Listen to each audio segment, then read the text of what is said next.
सकान मुनि मन मोहनी चितवनी चपल बपु नटवरम मुस्कान मुनि मन मोहनी चितवनी चपल बपु नटवरम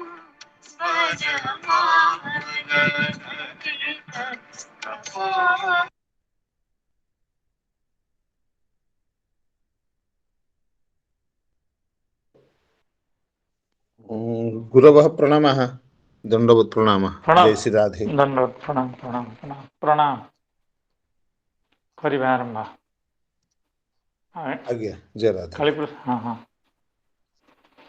ओम अज्ञानतिमिरान्धस्य ज्ञानाञ्जनशलाकया चक्षुरुन्मिलितं येन तस्मै श्रीगुरवे नमः श्रीचैतन्यमनोभीष्टं स्थापितं येन भूतले स्वयं रूपः कदा मह्यं ददाति स्वपदान्तिकम् वन्देऽहं श्रीगुरो श्रीयुतपदकमलं श्रीगुरो वैष्णवांश्च श्रीरूपं साग्रजातं सहगणरघुनाथान्वितं तं सजीवं साद्वैतं सावधूतं परिजनसहितं कृष्णचैतन्यदेवं कृष्णपादान् सहगणललिता श्रीविशाखान्वितांश्च हे कृष्णा करुणा सिन्धो दीनबन्धो जगत्पते गोपेश गोपिकान्त राधाकान्त नमोऽस्तुते तप्तकाञ्चन गौराङ्गी राधे वृन्दावनेश्वरी वृषभानुसुते देवी प्रणमामि हरिप्रिये नमो महावदान्याय कृष्णप्रेमप्रदायते कृष्णाय कृष्णचैतन्य नाम्ने गौरत्विषे नमः वाञ्छाकल्पतरुभ्यश्च कृपासिन्धुभ्य एव च पतितानां पावनेभ्यो वैष्णवेभ्यो नमो नमः जय श्री कृष्ण चैतन्य प्रभो नित्यानंद श्री अद्वैत गदाधर श्रीवासादि गौरभक्तवृंद हरे कृष्ण कृष्ण कृष्ण हरे हरे हरे राम राम राम हरे हरे नमो विष्णुपादाय कृष्णप्रेष्ठाय भूतले श्रीमते भक्तिवेदांता स्वामिन्निति नामिने नमस्ते सारस्वते देवे गौरवाणी प्रचारिणे निर्विशेष शून्यवादी पाश्चात्यदेशतारिणे। सुबह के इस कथा सत्र में समवेत समस्त संतजनों वैष्णवजनों सुधीजनों एवं श्रीमद् भागवत कथा रसपिपासु विद्वज्जनों के चरणों में प्रणाम निवेदन करता हूँ। कल की कथा का हम लोग जहाँ से श्रवण किए हुए थे उससे आगे की कथा का स्मरण करेंगे एवं श्रीधर स्वामी पाद एवं श्री चक्रवर्ती पाद की व्याख्या के आधार पर अगले श्लोकों का अर्थ को समझने की कोशिश करेंगे। तो कल यह था यदनुध्यासिना युक्ताः कर्म ग्रंथि निबंधनम छिंदन्ति कोविदास्तस्य को न कुर्यात कथा रतिम।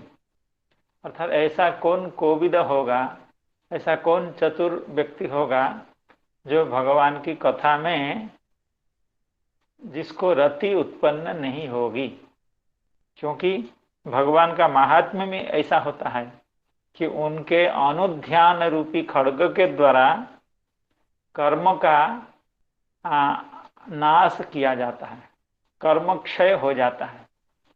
अर्थात भगवान के अनुध्यान के द्वारा, भगवान को निरंतर ध्यान करने से जीव का अनंतानंत कर्मों का क्षय हो जाता है।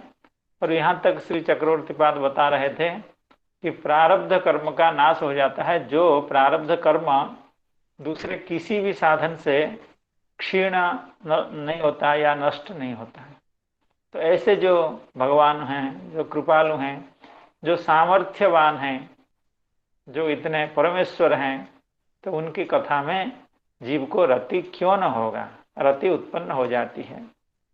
अगले श्लोक में कह रहे हैं, शुश्रूषो श्रद्धानस्य वासुदेव कथा रुचि स्यान्महत्सेवया विप्राः पुण्यतीर्थ निषेवणा।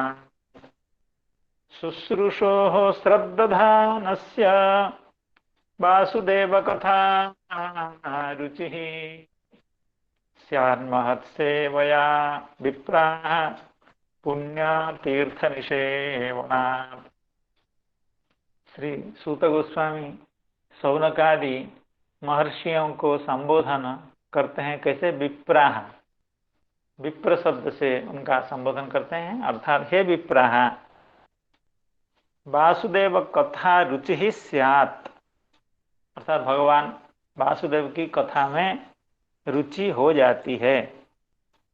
कैसे? जो श्रद्धान है, अर्थात श्रद्धा परायण है, जिनके हृदय में भगवान के प्रति श्रद्धा है, तो उनको भगवान की कथा में भी रुचि हो जाती है। और जो शुश्रूष होते हैं, भगवान की कथा को श्रवण करना चाहते हैं एवं पुण्य तीर्थ का निषेवन करते हैं, तीर्थों में रहते हैं। तीर्थों में रहना क्या है, इसको श्री चक्रवर्तीपाद समझाएंगे, श्रीधर स्वामी पाद भी समझाएंगे। श्यान महत सेवा एवं महत सेवा, अर्थात पुण्य तीर्थ के निषेवन के द्वारा, महत जना के सेवा के द्वारा शुश्रूषु एवं श्रद्धान व्यक्ति को वासुदेव कथा में रुचि उत्पन्न हो जाती है। हे विप्राः, हे शौनकादयः, जो व्यक्ति शुश्रूषु होता है, भगवान की कथा को सुनना चाहता है, भगवान की कथा में, भगवत भक्ति में जो श्रद्धावान होता है, ऐसे व्यक्ति अगर महत सेवा करे, अर्थात महाजन की सेवा करे एवं पुण्य तीर्थ का निषेवन करे, तो उसको भगवान की कथा में रुचि उत्पन्न हो जाती है। ये सामान्य अर्थ है।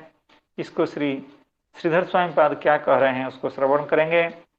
नानो सत्यमेव कर्म निर्मूलनी हरि कथा रति, क्योंकि श्रीधर स्वामी पाद कहे थे कि यदनुध्यासिना युक्ता, इस श्लोक का तात्पर्य है कथा रति के द्वारा जीव उसका कर्म, अर्थात उसको अविद्या नाश हो जाता है, अर्थात उसकी मुक्ति हो जाती है। श्रीधर स्वामी पाद की जो व्याख्या थी उसमें यह कहा गया था, इदानीं भक्तेः मुक्ति फलत्वं प्रपंचयति, अर्थात भक्ति के द्वारा, अर्थात भगवत कथा रति के द्वारा जीव को मुक्ति प्राप्त हो जाती है, ऐसा श्रीधर स्वामी पाद ने पहले श्लोक की व्याख्या में कहा था। अब उसी बात को आगे बढ़ाते हुए श्रीधर स्वामी पाद कह रहे हैं, नानो सत्यमेव कर्म निर्मूलनी हरि कथा रति, अर्थात हरि कथा में जो रति, भगवान की कथा में जो रति है वह कर्म निर्मूलनी है, अर्थात जीव का जो जितने भी कर्म हैं, प्रारब्ध कर्म सहित जितने कर्म हैं, उनको निर्मूलन कर देती है भगवत कथा में उत्पन्न होने वाली जो रति है। तथापि देखिए, पहले कथा में कथा श्रवण करेंगे, उसमें रुचि उत्पन्न होगी, उसमें आसक्ति उत्पन्न हो, रति तो बहुत बड़ी बात है। भगवत भक्ति में या भगवत कथा में रति उत्पन्न हो, रति तो लगभग अंतिम स्थिति है, अर्थात भगवान कथा में प्रेम के आसपास की स्थिति है। रति केवल पूर्व अवस्था है प्रेम का। तो भगवान कथा के प्रति प्रेम कैसे उत्पन्न होता है? क्योंकि सबसे पहली बात है, रुचि ही उत्पन्न नहीं होती है। कथा लोग सुनना नहीं चाहते हैं या सुनते हैं तो एक दो दिन सुनते हैं, 3-4 दिन नहीं सुनते हैं, कभी सुनते हैं कभी नहीं सुनते हैं। अर्थात भगवत कथा में रुचि ही उत्पन्न नहीं होती है, तो फिर भगवत कथा में रति कैसे उत्पन्न हो?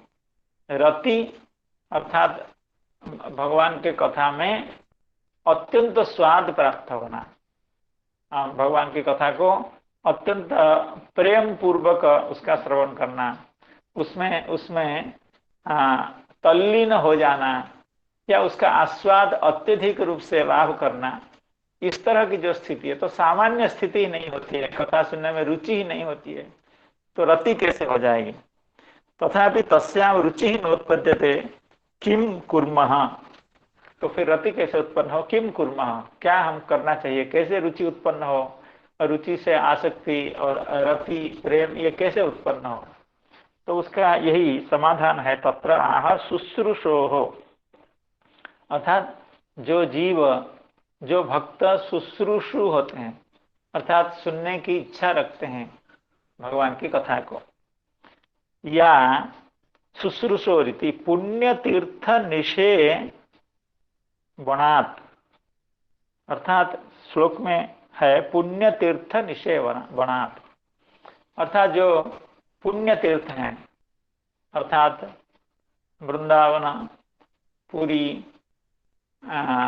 द्वारिका, मथुरा, काशी, हरिद्वार, ऋषिकेश प्रभृति जो पुण्य तीर्थ हैं, जहाँ संतजन निवास करते हैं, जहाँ भक्तजन निवास करते हैं, तो ऐसे जो पुण्य तीर्थ हैं, उस पुण्य तीर्थ का निषेवण करने से, अर्थात पुण्य तीर्थ में रहने से, पुण्य तीर्थ का आश्रय ग्रहण करने से, पुण्य तीर्थ निषेवणात् निष्पापस्य, अर्थात पुण्य तीर्थ का आश्रय करने से जीव पाप रहित होता है, अर्थात उसके पाप क्षीण होते हैं, क्योंकि पुण्य तीर्थ में सब कुछ पुण्य होता है, पवित्र होता है।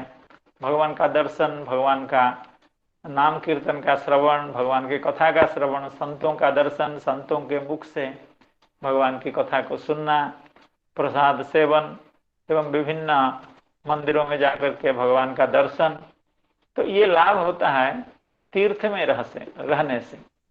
तो श्री चक्रवर्ती श्री श्रीधर स्वामी पाद कह रहे हैं, पुण्य तीर्थ निषेवणात् निष्पापस्य, पुण्य तीर्थ का आश्रय ग्रहण करने से उसके पाप जब नष्ट होते हैं तब वो महत् सेवा करता है। क्योंकि किसी भी संत की सेवा, किसी भी साधु पुरुष की सेवा करने में इच्छा नहीं होती है, क्योंकि किसी की दूसरे की सेवा कैसे की जाए? मनुष्य तो समझता है कि हमारी सेवा कोई करे, हम दूसरे की सेवा करेंगे, साधु सेवा करेंगे, साधु सेवा में मन लगेगा तो कैसे लगेगा? क्योंकि जीव के अंतःकरण में जब पाप होंगे, अर्थात जब प्रतिबंधक होंगे, जब अन्य दोष, जीव सुलभ दोष होंगे, तो वो महत् सेवा नहीं कर सकता है। तो इसलिए कहते हैं पुण्य तीर्थ का आश्रय ग्रहण करने से, तीर्थों में रहने से वो धीरे धीरे निष्पाप हो जाता है, और निष्पाप होने से महज्जनों की सेवा करने की उसको इच्छा होती है। तो पुण्य तीर्थ निषेवणात् निष्पाप जो व्यक्ति है उसको महत् सेवा स्यात्, तया च, महत् सेवा करने से क्या लाभ होगा? अर्थात महाजनों की संगति करके उनकी सेवा करने से क्या होगा ना? तद धर्म श्रद्धा, अर्थात महाजनों की जो धर्म है, महाजनों का जो आचरण है, महाजनों का जो सिद्धांत है, उसमें श्रद्धा उत्पन्न होती है।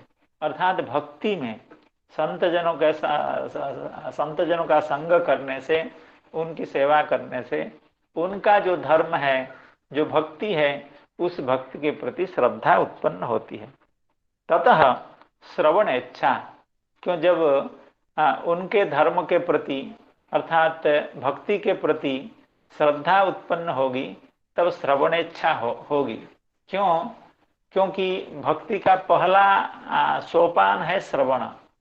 तो वो संत जब भक्ति के महात्म्य के बारे में बताएंगे तो यह जो सेवक है, जो भक्ति को लाभ करना चाहता है, अपना जीवन को सफल बनाना चाहता है, तो वो भक्ति के विभिन्न अंगों में से प्रथम जो अंग है भगवान की कथा का श्रवण, नाम का श्रवण, तो वैसी इच्छा उत्पन्न होती है। मतलब यह हुआ पुण्य तीर्थ के आश्रय ग्रहण करने से वो निष्पाप होता है। निष्पाप होने के कारण महत् सेवा करता है। महत् सेवा करने के कारण वो उनका जो धर्म होता है अर्थात महाजनों का, भक्तजनों का जो धर्म यानी भक्ति, तो उसमें उसको श्रद्धा होती है। भक्ति में श्रद्धा होती है। श्रद्धा होने के बाद वो भगवान की कथा को श्रवण करना चाहता है। ततः श्रवण इच्छा, ततः रुचि, अर्थात जब श्रवण इच्छा हुई, भगवान की कथा को श्रवण करना चाहा, तो फिर श्रवण करते करते करते करते बार बार भगवान की कथा को सुनने से और संत जन के मुखों से सुनने से तो कथा के प्रति उसको रुचि उत्पन्न होगी। अर्थात भगवत कथा के प्रति रति के लिए पहले श्रवण इच्छा हो, उसके बाद रुचि उत्पन्न हो, उसके बाद धीरे धीरे भगवत कथा के प्रति रति उत्पन्न होती। ये होता है कैसे? महाजनों की सेवा करने से एवं उनसे भगवान की कथा श्रवण करने से। क्यों? जिस किसी से भगवान के कथा श्रवण करने से कथा के प्रति या भगवान के प्रति इतनी श्रद्धा नहीं होती है, जो लोग भक्त लोग हैं, जिनके हृदय में भगवान निवास करते हैं, जिनके हृदय में भगवान रहते हैं, ऐसे व्यक्ति जब अपने मुख से, अपने मुखारविंद से भगवान की कथा का परिवेशन करते हैं तो उस कथा में भगवान सम्मिलित होते हैं। अर्थात वो केवल शास्त्रीय शब्द नहीं होता है, उसमें भगवान के प्रति जो अनुराग है भक्त का, वो उस अनुराग का सम्मिश्रण होता है। जब तक भगवान की कथा में भगवत अनुराग का सम्मिश्रण नहीं होगा, अर्थात अनुराग युक्त जब तक कथा नहीं होगी, तब तक कथा को श्रवण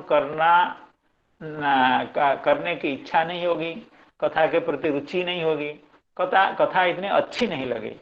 सामान्यतः सुनने की इच्छा भले हो, लेकिन उस कथा के प्रति रुचि एवं रति ये सब उत्पन्न नहीं होगा। इसीलिए सब समय श्रीमद् भागवत की कथा भागवतों से सुनना चाहिए। अर्थात जो भक्तजन हैं, भगवान के जो प्रियजन हैं और भगवान जिनको प्रिय है, दोनों बातें हैं। भगवान जिनको प्रिय हैं एवं भगवान को जो जना प्रिय हैं, ऐसे व्यक्ति के मुखारविंद से भगवान की कथा का श्रवण करने से भगवान के कथा के प्रति रुचि उत्पन्न होती है, आसक्ति उत्पन्न होती है एवं भगवान के कथा के प्रति रति उत्पन्न होती है। तो इस तरह की व्याख्या श्री श्रीधर स्वामी पाद कह रहे हैं। पुण्य तीर्थ का निषेवन करने से निष्पाप होता है, निष्पाप होने से महत् सेवा करता है, महत् सेवा करते करते उसको जनों का जो धर्म है उस धर्म के प्रति श्रद्धा उत्पन्न होती है, उसके बाद श्रवण इच्छा उत्पन्न होती है और उसके बाद कथा के प्रति रुचि उत्पन्न होती है और ऐसे करते करते कथा के प्रति रति उत्पन्न हो जाएगी, जिसका उल्लेख पहले श्लोक में किया गया था। को न कुर्यात् कथा रतिम शुश्रूषो श्रद्धानस्य वासुदेव कथा रुचि स्यान्महत् सेवया विप्राः पुण्य तीर्थ निषेवणात्। अर्थात भगवत कथा के प्रति रुचि कैसे उत्पन्न होती है उसका निरूपण इस श्लोक में किया गया है और उसको श्रीधर स्वामी पाद ने इस तरह से बताया। तीर्थ का निषेवन, उसमें निष्पापत्व, उसके बाद साधु सेवा, साधु सेवा करने के बाद साधु के जो धर्म है उसके प्रति उसको श्रद्धा, उसके बाद श्रवणेच्छा, उसके बाद श्रवण के प्रति रुचि अर्थात भगवान कथा के प्रति रुचि। तो इसी पद्य को श्री चक्रवर्ती पाद भी अपने ढंग से इसकी व्याख्या कर रहे हैं। श्री चक्रवर्ती पाद कह रहे हैं तदपि कथायां प्रीते एव आविर्भावे प्रकारम शृणुत इति आह।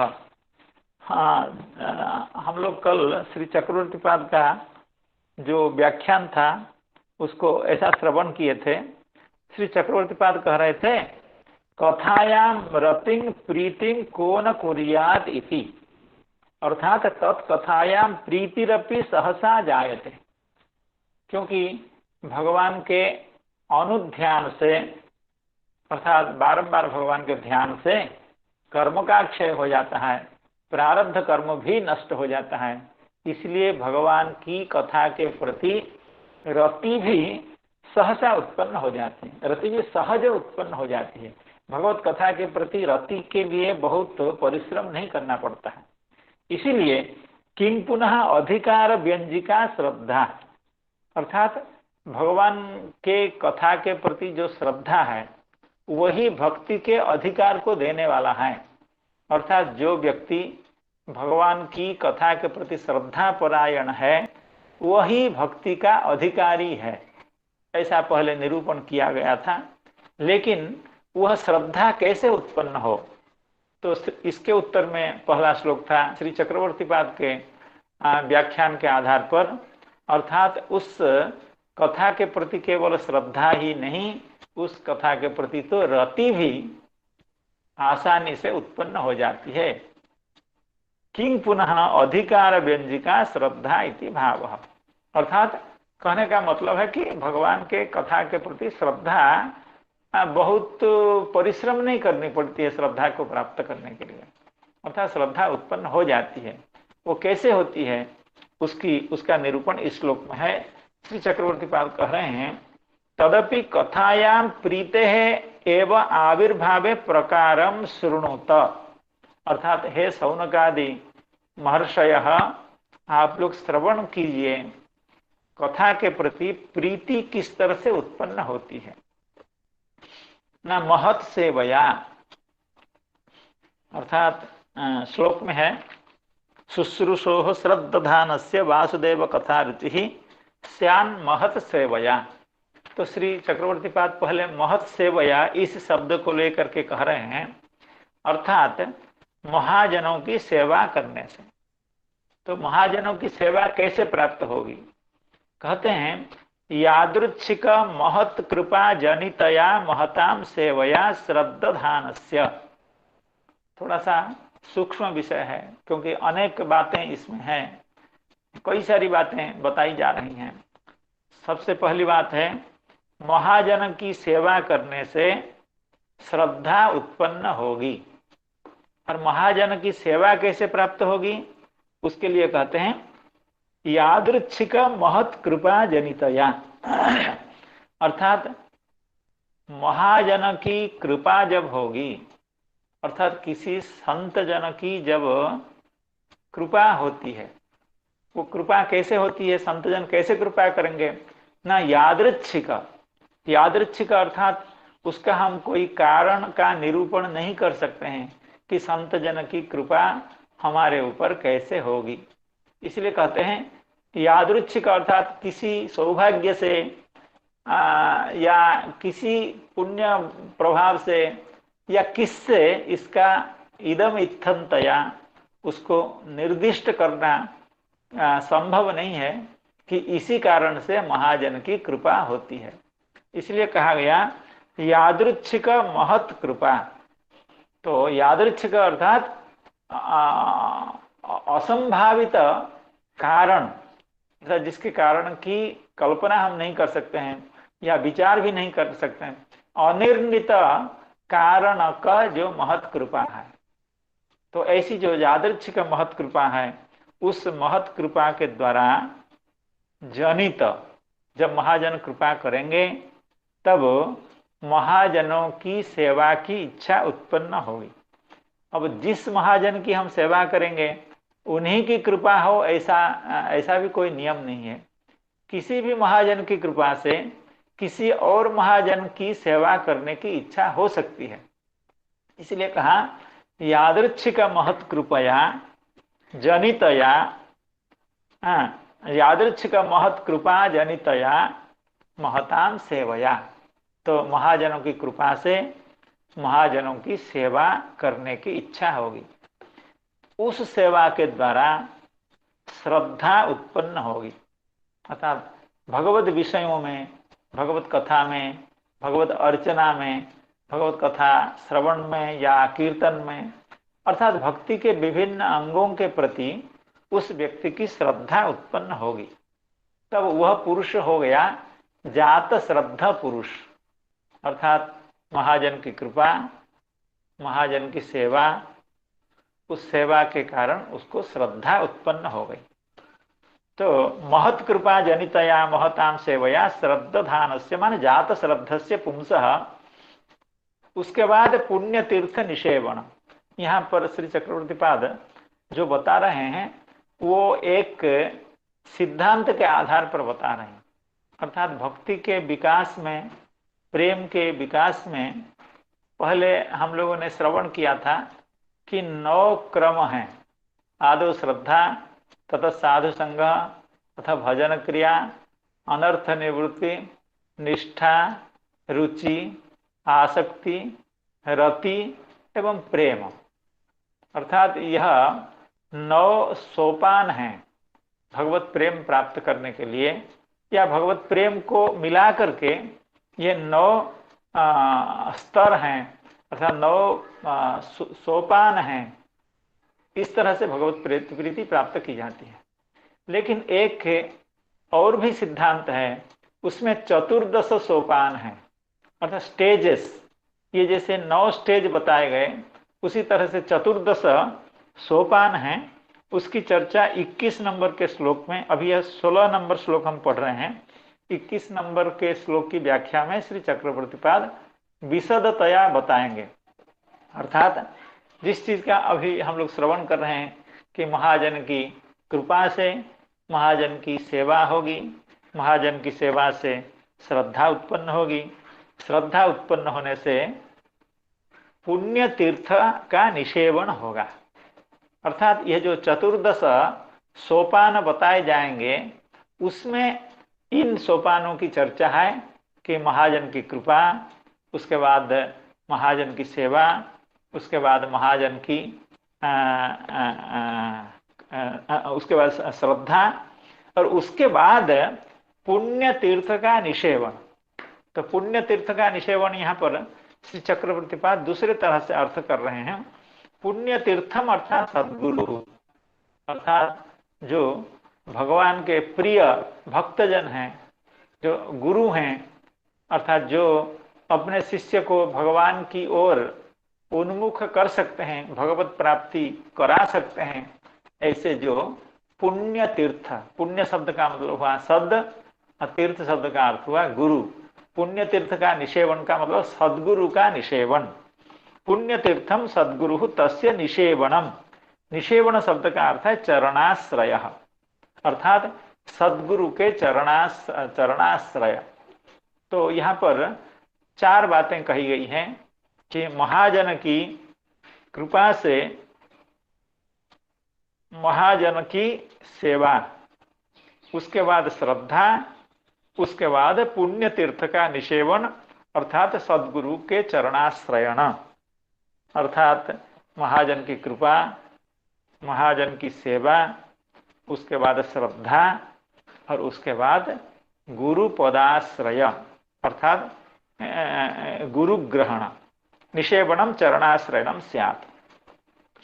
तो पुण्य तीर्थ, श्री चक्रवर्तीपाद तीर्थ शब्द का गुरु ऐसा अर्थ क्यों करते हैं, तो वे स्वयं इसका कहते हैं निदाना गमयोस तीर्थम ऋषि जुष्ट जले गुरु। अर्थात तीर्थ शब्द के इतने अर्थ हैं, निदान, आगम, तीर्थ, ऋषि जुष्ट जल एवं गुरु। अर्थात ये 5 अर्थ हैं शायद, निदान, आगम, तीर्थ, ऋषि जुष्ट जल एवं गुरु। अर्थात गुरु भी एक अर्थ है। जैसे हम लोग तीर्थ शब्द से मोटी तौर पर यह जानते हैं, जैसे गंगा आदि तीर्थ हैं या यमुना आदि तीर्थ हैं या समुद्र भी तीर्थ है, क्योंकि ऋषि ऋषि जुष्ट जल अर्थात संतों के द्वारा सेवित जो जल है उसको जैसे तीर्थ कहते हैं, उसी तरह से गुरु को भी तीर्थ कहते हैं। तो पुण्य तीर्थ निषेवण, इसका यही मतलब हुआ जो सद्गुरु हैं उनकी सेवा अर्थात उनका चरणाश्रय, यह आवश्यक है भक्ति के क्रम विकास के लिए। तो इसी बात को श्लोक में कहा गया है, अर्थात महत् सेवया श्रद्धा, महत् सेवया श्रद्धानस्य पुण्यतीर्थ निषेवणम अर्थात गुरुचरणाश्रयणम, तस्माच्च शुश्रूषा, उसके बाद गुरुदेव की शुश्रूषा, उसके बाद तस्य वासुदेव कथासु रुचि स्यात् इति अन्वयः। श्री चक्रवर्ती पाल कह रहे हैं इस श्लोक का अन्वय ऐसा है, अर्थात इस श्लोक में भक्ति के विकास के कई स्तर बताए गए हैं। तो उस स्तर में जो चतुर्दश भूमिका है उसमें से शायद 6-7 भूमिका यहीं बता दी गई हैं। जैसे अभी गिनते हैं उसको, पहले तो है यादृच्छिक महत् कृपा, उसके बाद महत् सेवा 2, उसके बाद श्रद्धा 3, उसके बाद पुण्य तीर्थ का निषेवण 4, उसके बाद शुश्रूषा 5, उसके बाद वासुदेव कथा में रुचि, अर्थात 6 भूमिका यहाँ बताई गई हैं। इस श्लोक में भक्ति के विकास की 6 भूमिकाएं बताई गई हैं। तस्माच्च शुश्रूषोः तस्य वासुदेव कथासु रुचि स्यात् इति अन्वयः। इस श्लोक की इस तरह की व्याख्या है, अर्थात संत की कृपा से संत की सेवा से श्रद्धा उत्पन्न होगी, श्रद्धा से वह गुरु ग्रहण करेगा, गुरु ग्रहण करने के बाद गुरुदेव से भगवत कथा सुनने की उसको इच्छा उत्पन्न होगी और उसके बाद कथा के प्रति उसको रुचि उत्पन्न होगी। तो इस तरह से कथा के प्रति रति प्राप्त की जाएगी, अर्थात अभी रुचि की स्टेज में है, रुचि सोपान में है, आगे रति कैसे प्राप्त होगी अगले श्लोक में बताया जाएगा। शुश्रूषोः श्रद्धानस्य वासुदेव कथा रुचिः स्यान्महत् सेवया विप्राः पुण्यतीर्थ निषेवणात् शृण्वतां स्वकथाः कृष्णः पुण्यश्रवण कीर्तनः हृद्यन्तस्थो ह्यभद्राणि विधुनोति सुहृत्सताम् शृण्वतां स्वकथां कृष्णः पुण्यश्रवण कीर्तनः हृद्यन्तस्थो ह्यभद्राणि विधुनोति सुहृत्सताम्। तो वो जब कथा में उसको रुचि उत्पन्न हो गई तो वो नित्य भगवत कथा का श्रवण करना चाहेगा। इसीलिए शृण्वताम स्वकथाम कृष्ण, स्व शब्द का अर्थ है कि कृष्ण, स्व कथा मतलब कृष्ण कथा, अर्थात भगवान श्री कृष्ण उसके हृदय अंतस्थ, उसके हृदय में विराजमान होकर के उसके अभद्राणि विधुनोति, अर्थात भगवान श्री कृष्णचंद्र उसके हृदय में अपना निवास करना शुरू कर देते हैं, उसके हृदय में विराजमान हो जाते हैं। हृदय अंतस्थ अर्थात हृदय के अंतर्भाग में, हृदय के मध्य में भगवान विराज हो जाते हैं। विराज होकर के क्या करते हैं? अभद्राणि विधुनोति, उसके समस्त अभद्रों को अर्थात उसके समस्त अकल्याण जो वस्तुएं हैं, काम क्रोध आदि अकल्याण कर जो उसके स्वभाव हैं या उसके चरित्र हैं या उसका पूर्वार्जित जो पाप आदि है उसको भगवान विनष्ट करते हैं। तो हृदय अंतस्थ अभद्राणि विधुनोति, कौन विधुनोति ना? कृष्ण, भगवान श्री कृष्ण ही तब जिम्मेदारी ले लेते हैं जब कोई व्यक्ति भगवान की कथा का शृण्वताम स्वकथाम पुण्य स्वकथाम कृष्ण, शृण्वताम स्वकथाम अर्थात जो लोग भगवान की कथा को निरंतर श्रवण करते हैं तो भगवान क्या करते हैं, उसके हृदय में विराजमान हो जाते हैं। कैसे भगवान? ना पुण्य श्रवण कीर्तन, जिन भगवान का कीर्तन एवं श्रवण पुण्य कर है, श्रेयस्कर है, जीव के कल्याण को बढ़ाने वाला है। तो पुण्य श्रवण एवं कीर्तन है जिस भगवान का, जिस कृष्ण का, ऐसे कृष्ण हृदय अंतस्थ विद्यमान होकर के, उसके अंतरात्मा में विद्यमान होकर के उसके अभद्र को विधुनोति अर्थात नाशयति, उसके अकल्याण कर अर्थात जो पाप हैं या भक्ति में प्रगति के जो प्रतिबंधक हैं उसको नष्ट कर देते हैं। क्योंकि सुहृत सताम, भगवान सज्जनों के सुहृत होते हैं। अर्थात ऐसे तो भगवान सभी के सुहृत हैं, लेकिन उनका सौहार्द, उनका मित्रत्व प्रकाशित हो जाता है कहाँ? संतों में।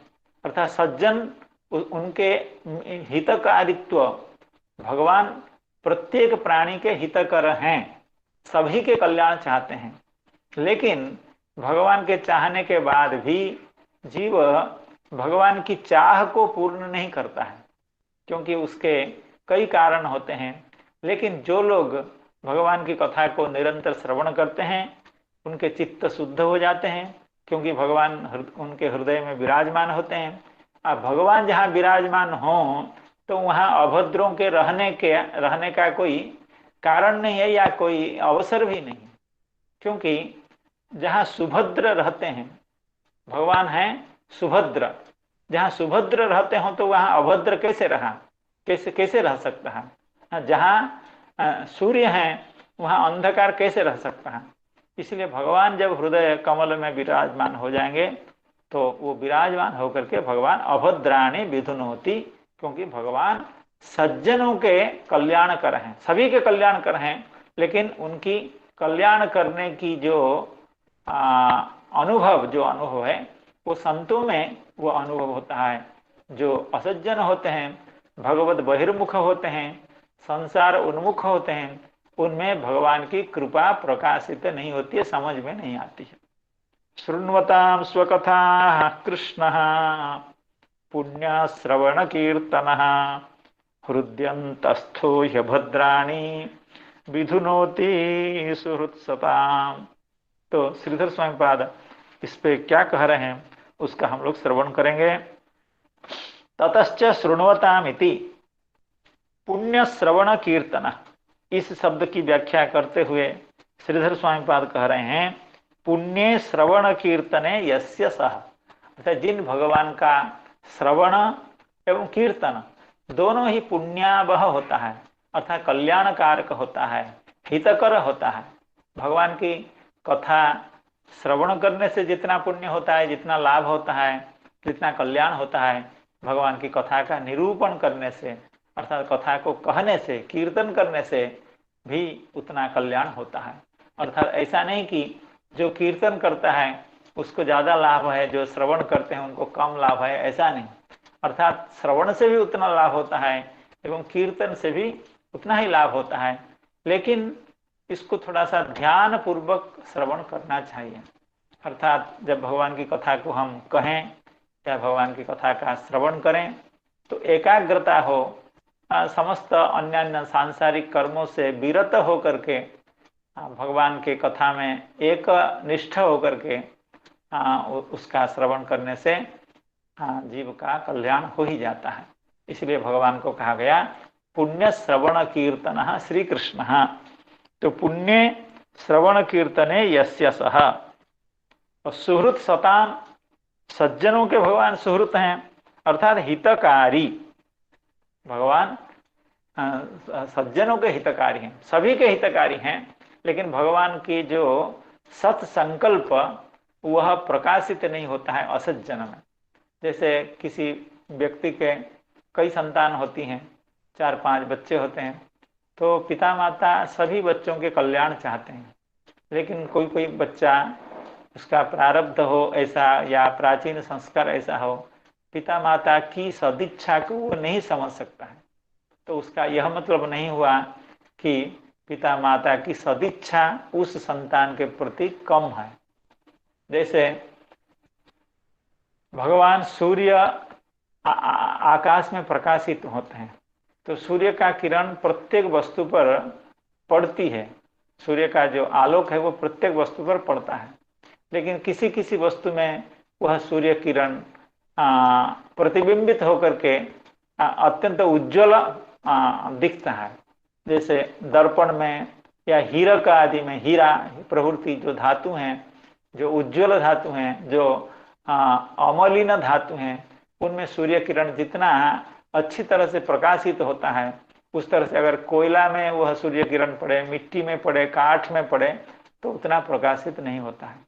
तो इसलिए सुहृत सताम का मतलब है, यद्यपि भगवान का सौहार्द, भगवान की प्रीति, भगवान की सदिच्छा, भगवान की कल्याणेच्छा समस्त जीव के प्रति है, लेकिन सज्जन लोग ही उस भगवान की जो इच्छा है उसका लाभ ले सकते हैं।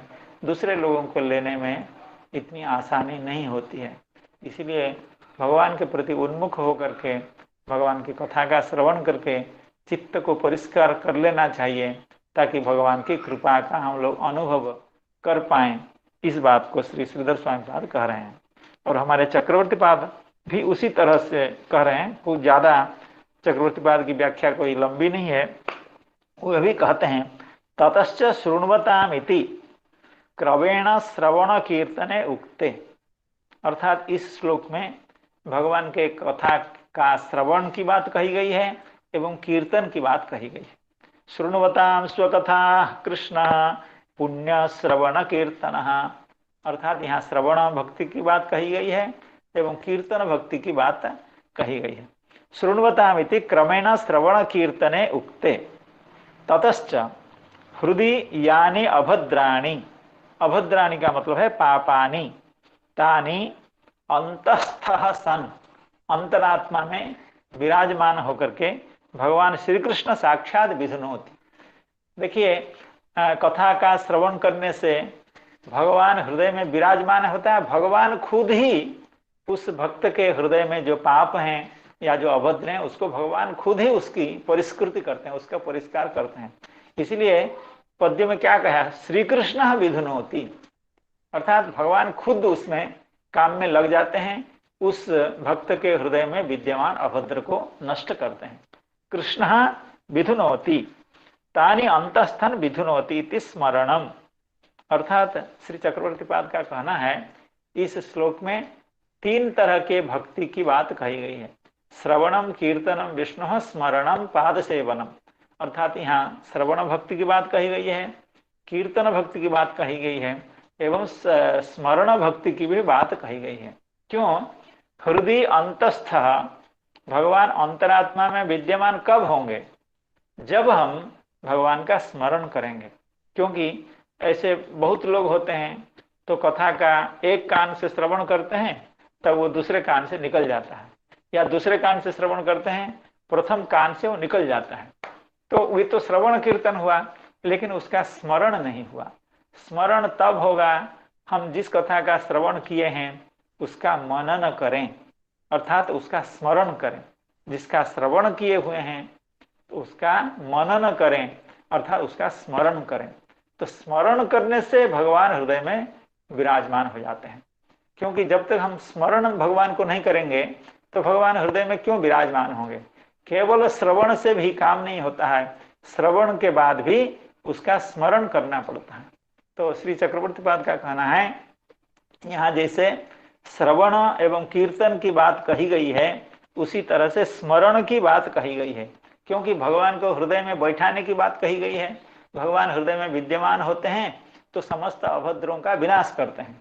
तो हृदय में विद्यमान कब होंगे? केवल स्मरण से नहीं, उसका मनन से यानी स्मरण से होगा। इसलिए भगवान की कथा को स्मरण भी करना चाहिए, भगवान की लीलाओं का स्मरण भी करना चाहिए। तो हम लोग कभी लीला के माध्यम से कुछ नहीं तो भगवान के जो चरित्र को प्रकाश करने वाले पद्य हैं उनको भी मुखस्त कर लेते हैं, तो उसी का स्मरण करते हैं पद्यों का। और पद्यों में उन भाषा में श्लोकों में भगवान की लीला विद्यमान रहती है, भगवान खुद विद्यमान रहते हैं।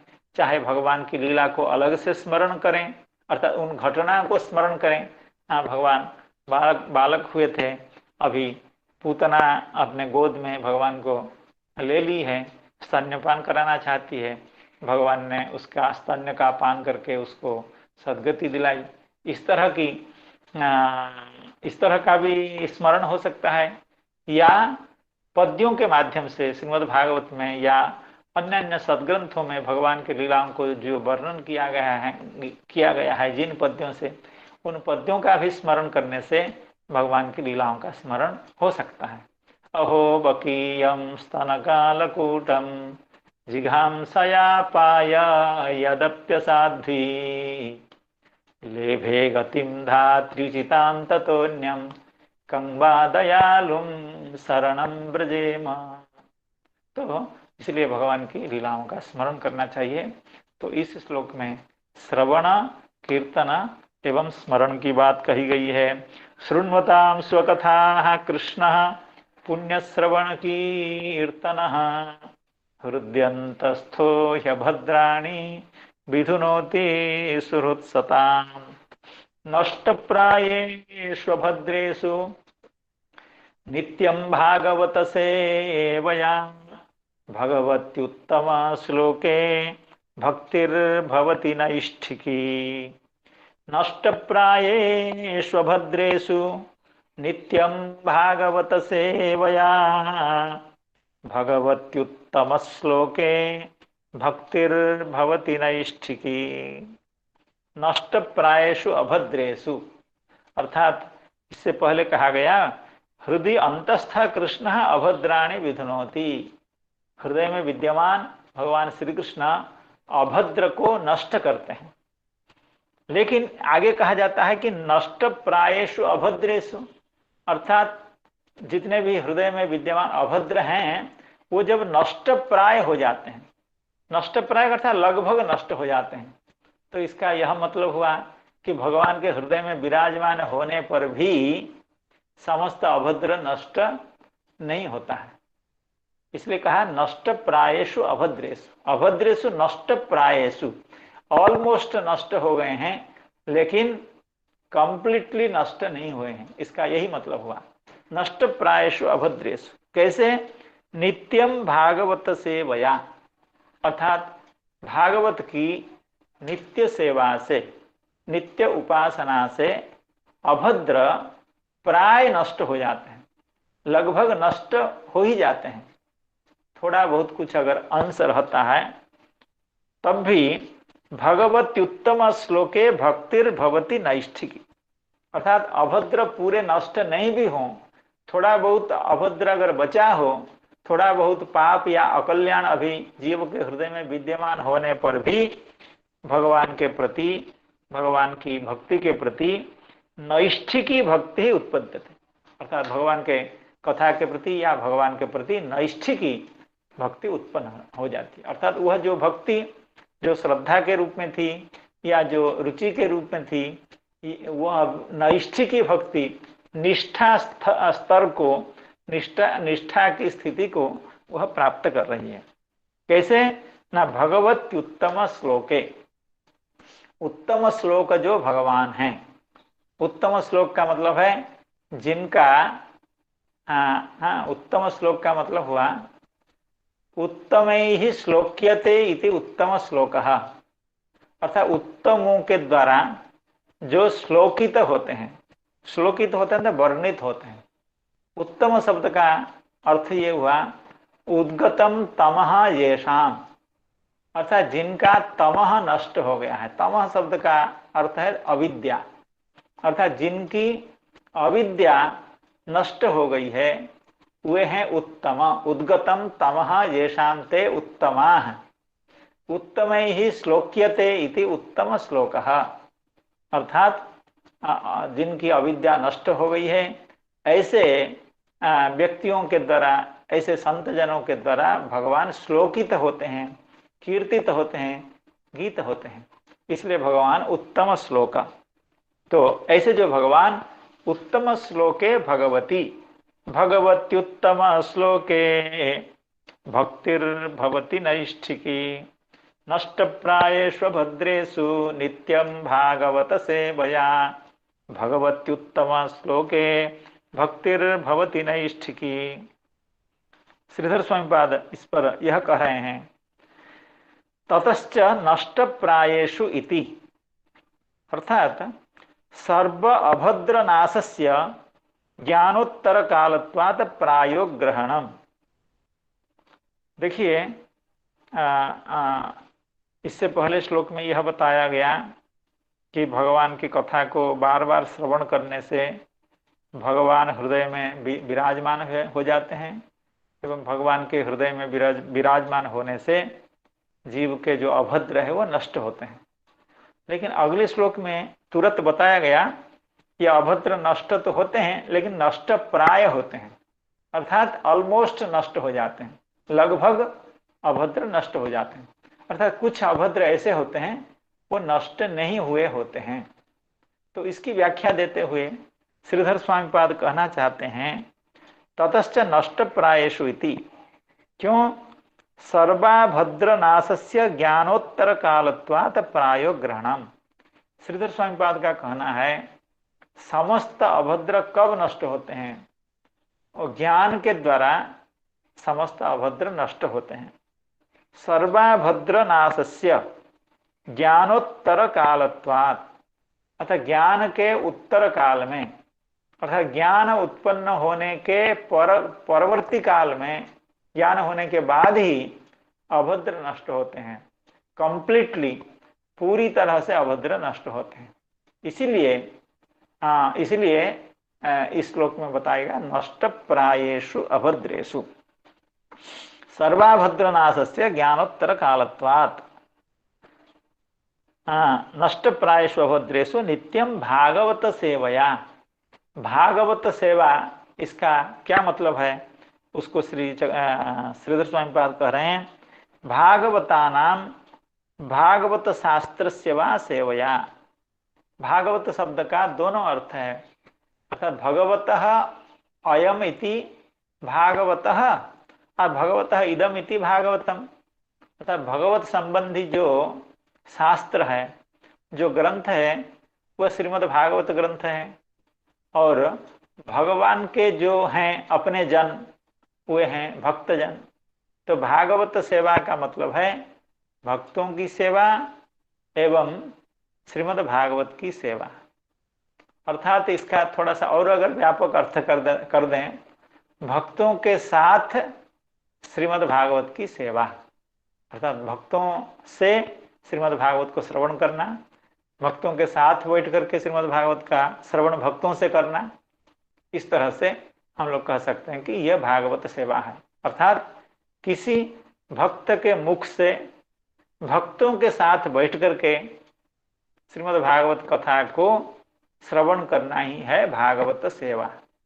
नित्यम भागवत सेवया, ऐसी भागवत सेवा अगर नित्य की जाए, निरंतर की जाए, अविच्छेदन की जाए, निष्ठा के साथ की जाए, अत्यंत रुचिपूर्ण ढंग से अगर की जाए, तब उत्तम श्लोक भगवान में नैष्ठिकी भक्ति उत्पन्न होती है। तो श्रीधर स्वामीपाद कह रहे हैं भागवतानाम भागवत शास्त्र सेवा सेवा नैष्ठिकी भक्ति। नैष्ठिकी भक्ति क्या चीज होती है उसको श्रीधर स्वामीपाद कह रहे हैं निश्चला विक्षेपा भावात, अर्थात तब भक्ति अचंचल होती है, अर्थात उसमें विक्षेप नहीं होते हैं, अर्थात उसमें अचंचलता। कभी ऐसा नहीं होता है कि करेंगे नहीं करेंगे, इस तरह से संकल्प विकल्प कभी किया कभी नहीं किया, ऐसा नहीं होता है। उसमें निष्ठा उत्पन्न हो जाती है, उसमें चंचलता दूर हो जाती है। इसलिए वह भक्ति निश्चला भक्ति है, नैष्ठिकी भक्ति है। इस तरह की व्याख्या श्री श्रीधर स्वामीपाद कह रहे हैं। नष्ट प्रायेषु भद्रेषु नित्यं भागवत सेवया भगवत्युत्तम श्लोके भक्तिर्भवति नैष्ठिकी। तो इसका लगभग यह अर्थ हुआ कि भगवान के हृदय कमल में विराजमान होने पर भी जब तक ज्ञान उत्पन्न नहीं होता है तब तक अभद्र पूरी तरह से नष्ट नहीं होते हैं। लेकिन इस तरह श्री चक्रवर्ती पाद इस श्लोक की व्याख्या को कुछ दूसरे तरह से करेंगे, तो उसका हम लोग श्रवण करते हैं। भागवतानाम भागवत सेवया भागवतानाम वैष्णवानाम भागवतस्य शास्त्रस्य च। ये इसमें कोई व्याख्या भेद नहीं है। जैसे श्री श्रीधर स्वामी पाद कह रहे थे कि भक्त भागवतानाम अर्थात श्रीमद् भागवत शास्त्रस्य च सेवया, अर्थात भागवत शब्द का दोनों अर्थ है, भक्त एवं श्रीमद् भागवत शास्त्र। चक्रवर्ती पाद भी उसी तरह की व्याख्या कर रहे हैं, भागवतानाम अर्थात वैष्णवानाम, क्योंकि भगवान के जो प्रिय होते हैं उनको हम भक्त कहते हैं, भागवत कहते हैं, वैष्णव कहते हैं और सत कहते हैं।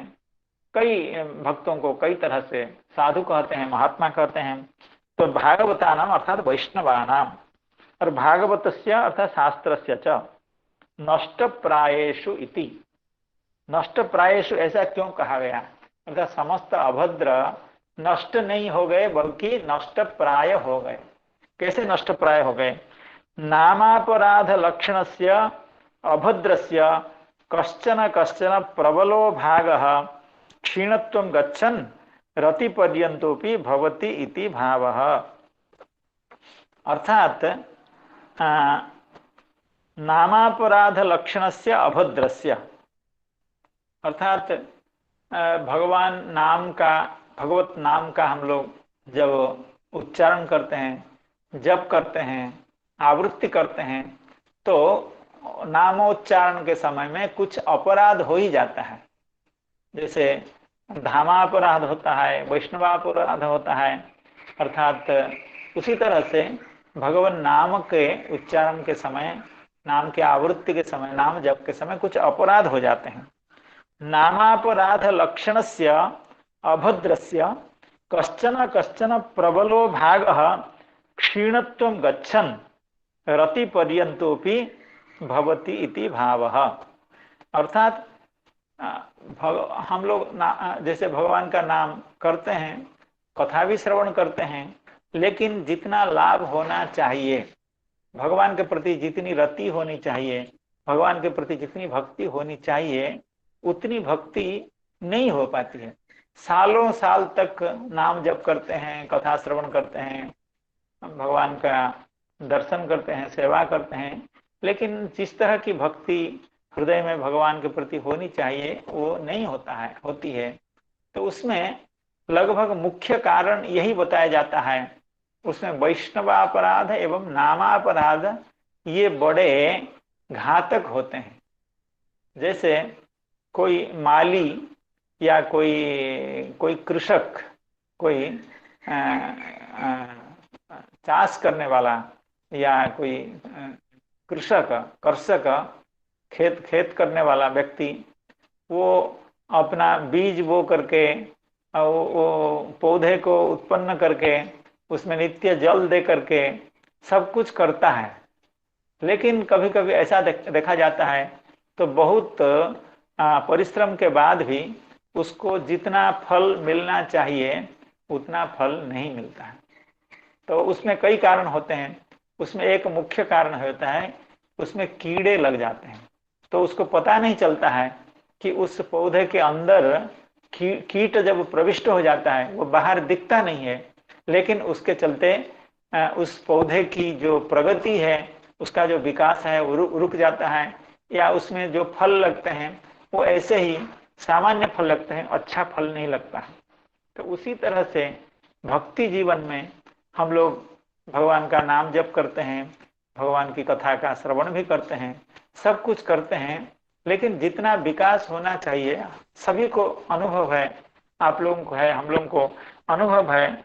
काफी दिनों से नाम जप कर रहे हैं, कथा श्रवण कर रहे हैं, लेकिन कहाँ भक्ति उत्पन्न हो रही है।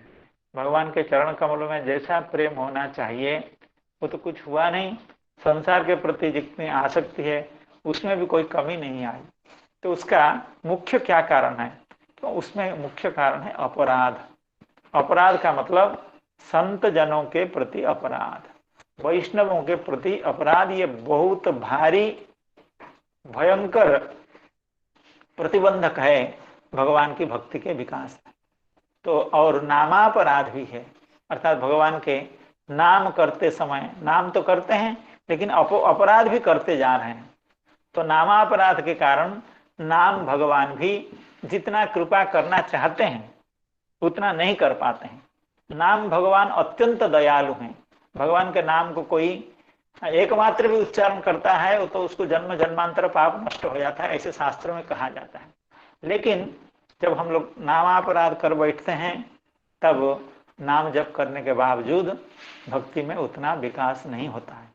उसी तरह से वैष्णवजन अत्यंत कृपालु होते हैं, लेकिन जब हम वैष्णवापराध करते हैं तब वैष्णवजनों की कृपालु होने के बाद भी उनकी कृपा का लाभ हम लोग इतना उठा नहीं सकते हैं। तो नष्ट नामापराध लक्षणस्य अभद्रस्य कश्चन कश्चन प्रबलो भागः क्षीणत्वं गच्छन्। अर्थात नामापराध जब धीरे धीरे क्षीण होता है तब भगवान की नैष्ठिकी भक्ति प्राप्त होती है। तो नामापराध सभी आप लोग जानते हैं, लेकिन उसकी कल हम लोग चर्चा करेंगे। तो भगवान की कृपा, आप समस्त संत जनों की कृपा से नामापराध की चर्चा कल करेंगे एवं कैसे नामापराध से बचना चाहिए, भगवान से प्रार्थना करनी चाहिए, संत जनों से एवं नाम भगवान से हम लोग प्रार्थना करें कि नामापराध से बच करके हम भगवान का नाम करें एवं वैष्णवापराध से बच करके वैष्णव जनों का संग करें, तब हम कल्याण हो पाएगा। आप सब कृपा करें हमारे ऊपर एवं आशीर्वाद करें कि नामापराध से हम बचें, वैष्णवापराध से बचें एवं भगवान की कथा के प्रति रुचि उत्पन्न हो। हाँ, तो इतना कह करके सभी के चरणों में प्रणाम निवेदन पूर्वक कथा की परिसमाप्ति करते हैं। हरे कृष्ण कृष्ण कृष्ण हरे हरे, हरे राम हरे राम राम हरे हरे। राम हरे हरे। नमो नमः। नमस्ते।